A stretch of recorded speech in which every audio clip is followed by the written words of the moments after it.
Hello friends, जय श्री श्याम। कैसे हो आप सब? आई होप आप सब अच्छे होंगे। और मैं आपको आज पूरा मंदिर दिखाऊंगी खाटू श्याम जी का। खाटू श्याम जी का मंदिर कैसा है और कैसा नहीं, बहुत ही आनंद और इंजॉय आने वाला है, बहुत मज़ा आने वाला है आज खाटू श्याम जी के मंदिर में।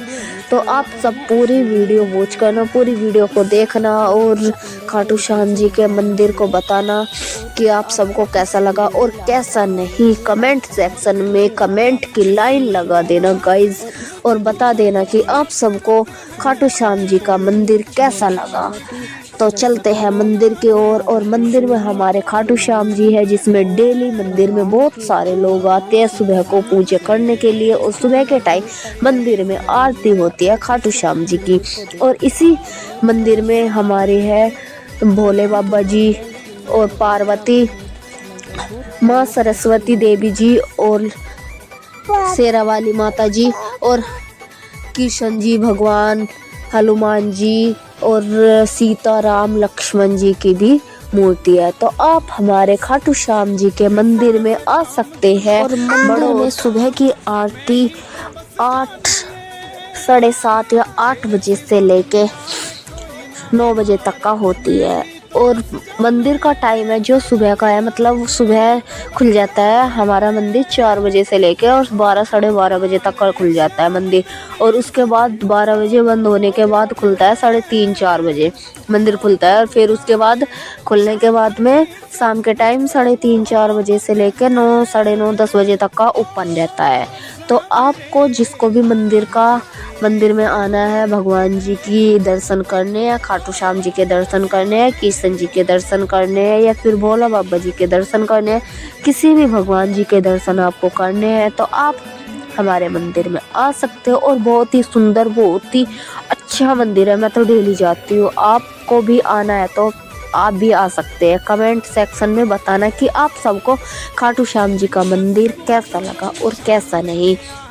गाइज, अब हमारी आरती और खाटू श्याम जी के दर्शन आप देख सकते हो। और खाटू श्याम जी कौन थे, क्या था रहस्य खाटू श्याम जी का, और किस लिए मतलब इनको खाटू श्याम नाम से पुकारा जाता है। आप सबको भी अगर यह जानना है तो मेरी वीडियो में लास्ट तक का बने रहना।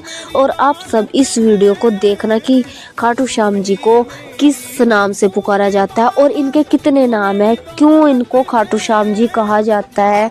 जो महाभारत था, महाभारत से चली हुई आ रही ये पुरानी कथा है कि खाटू श्याम जी को एक वचन मिला हुआ था। एक कृष्ण जी ने इनको वचन दिया हुआ था कि मतलब महाभारत में जब युद्ध हो रहा था तो इनको वहाँ नहीं जाने दिया था जहाँ युद्ध हो रहा था। कुरुक्षेत्र में महाभारत का युद्ध हुआ था, तो इनको वहाँ नहीं जाने दिया था क्योंकि इनके पास ओनली 3 बाण थे। और वे 3 बाण इतने शक्तिशाली थे कि वो मतलब कुछ भी कर सकते थे। उन एक ही बाण से पूरी दुनिया, पूरा संसार नष्ट हो सकता था। तो आप जान सकते हो कि मतलब आप भी अंदाज़ा लगा सकते हो कि वे 3 बाण कितने शक्तिशाली होते हैं। और इनकी शक्ति कोई मामूली चीज़ नहीं है कि भाई इनकी शक्ति कोई ऐवी थी, नहीं। इनकी जो 3 बाण थे, एक बाण से उन्होंने कृष्ण भगवान जी ने कहा था कि एक बाण से ही पीपल के पत्ते को वेदना है, तो उन्होंने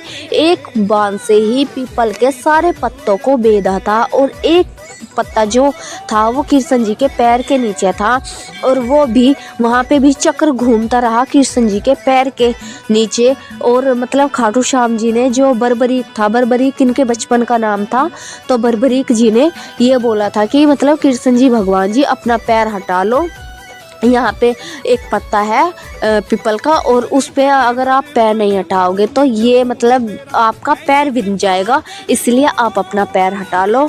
तो बर्बरीक ने ये कहा था और अपने बाणों की शक्ति कृष्ण जी भगवान को दिखाई थी। और कृष्ण जी भगवान को इनका रहस्य पहले ही पता था कि ये कौन थे, इनका पुत्र मतलब इनके पिताजी कौन थे, इनकी माता कौन थी, ये किसके पुत्र थे, ये सब कृष्ण जी भगवान जी को पहले ही पता था। इसीलिए कृष्ण जी भगवान जी ने इनको कुरुक्षेत्र में युद्ध देखने के लिए या युद्ध लड़ने के लिए नहीं जाने दिया, क्योंकि इनके जो पिताजी थे वे कुरुक्षेत्र में युद्ध लड़ रहे थे। तो इसलिए वे उन्हें रखने के लिए या उनकी हेल्प, उनकी सहायता करने के लिए कि भाई जैसे गांव में ये किसी भी कहीं भी लड़ाई हो जाती है तो छोटा बच्चा होता है जो भी, तो ये चाहता है कि मतलब हमारे पापा, हमारे पिताजी के साथ में कोई लड़ रहा है, दूसरे पक्ष वाले, तो ये चाहता है कोई भी बच्चा कि भाई वो लड़ रहा है तो हमें भी उनकी हेल्प करनी चाहिए, यही रहता है सबका। तो उन्होंने भी यही सोचा, लेकिन कृष्ण जी भगवान जी ने इनको वहाँ नहीं जाने दिया। तो इनका ये था कि भाई मैं महाभारत का पूरा युद्ध देखूं, जो भी महाभारत में होगा पूरा का पूरा, जब तक का महाभारत का युद्ध चलेगा मैं उस पूरे युद्ध को देखना चाहता हूँ। इसलिए कृष्ण जी भगवान जी ने इनका शीश दान करने के लिए बोला था और इन्होंने अपना बर्बरीक ने अपना शीश दान कृष्ण जी भगवान जी के चरणों में रख दिया था और ये बोला था कि मुझे अपना पूरा महाभारत का पूरा युद्ध देखना है। तो इनका शीश राजस्थान में एक ऊंचे टीले पर रख दिया था कृष्ण जी भगवान जी ने कि तुम पूरा युद्ध देख सकते हो कि महाभारत का। तो इसलिए उन्होंने पूरा युद्ध देखा था महाभारत का और इसीलिए महाभारत में खाटू श्याम जी का नाम बहुत ही प्रसिद्ध है, बहुत ही फेमस है, मतलब आज भी चलता हुआ आ रहा है, आज भी पूजनीय है हमारे खाटू श्याम जी बर्बरीक जी, तो इनको इसलिए पूजा जाता है।